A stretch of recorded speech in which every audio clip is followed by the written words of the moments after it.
We'll start with you, Dr. Denning, and thank you for being here from the great University of Oklahoma. Thank you. Mr. Chairman, members of the committee, and distinguished guests, thank you for inviting me to testify today. I am a geologist and geophysicist. I have a bachelor's degree in geology from Indiana University and a PhD in geophysics from the University of Utah. My field of specialization in geophysics is temperature and heat flow. In recent years, I have turned my studies to the history and philosophy of science. In 1995, I published a short paper in the academic journal Science. In that study, I reviewed how borehole temperature data recorded a warming of about 1 degree Celsius in North America over the last 100 to 150 years. The week the article appeared, I was contacted by a reporter for National Public Radio. He offered to interview me, but only if I would state that the warming was due to human activity. When I refused to do so, he hung up on me. I had another interesting experience around the time my paper in Science was published. I received an astonishing email from a major researcher in the area of climate change. He said, quote, "We have to get rid of the medieval warm period," unquote. The medieval warm period was a time of unusually warm weather that began around 1000 AD and persisted until a cold period known as the Little Ice Age took hold in the 14th century. Warmer climate brought a remarkable flowering of prosperity, knowledge, and art to Europe during the High Middle Ages. The existence of the medieval warm period had been recognized in the scientific literature for decades, but now it was a major embarrassment to those maintaining that the 20th century warming was truly anomalous. It had to, quote, "be gotten rid of," unquote. In 1769, Joseph Priestley warned that scientists overly attached to a favored hypothesis would not hesitate to warp the whole course of nature. In 1999, Michael Mann and his colleagues published a reconstruction of past temperature in which the medieval warm period simply vanished. This unique estimate became known as the hockey stick because of the shape of the temperature graph.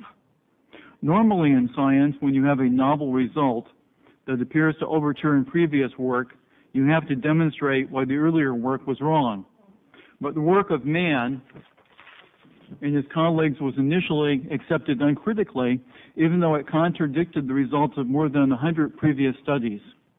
Other researchers have since reaffirmed that the medieval warm period was both warm and global in its extent. There is an overwhelming bias today in the media regarding the issue of global warming.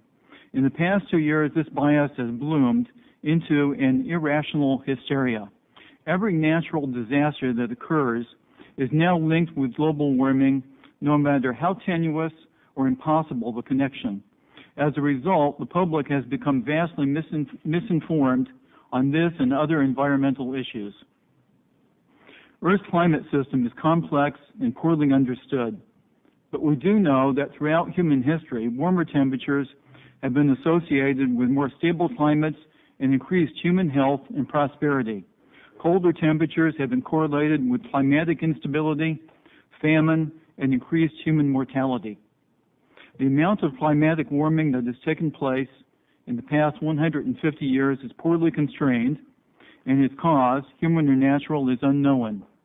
There is no sound scientific basis for predicting future climate change with any degree of certainty. If the climate does warm, it is likely to be beneficial to humanity rather than harmful.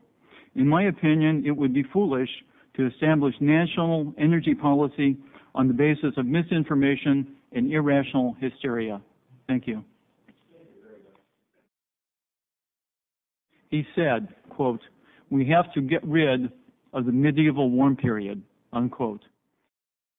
There are 787 scientists from 462 institutions in 42 countries over the last 20 years who have contributed to papers establishing that medieval warm period was real, was global, and was warmer than the present, and yet the UN says that there wasn't a medieval warm period.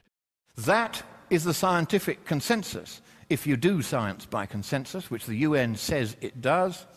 But on the question of the medieval warm period, the UN refuses to accept the scientific consensus. Instead, it uses made-up graphs.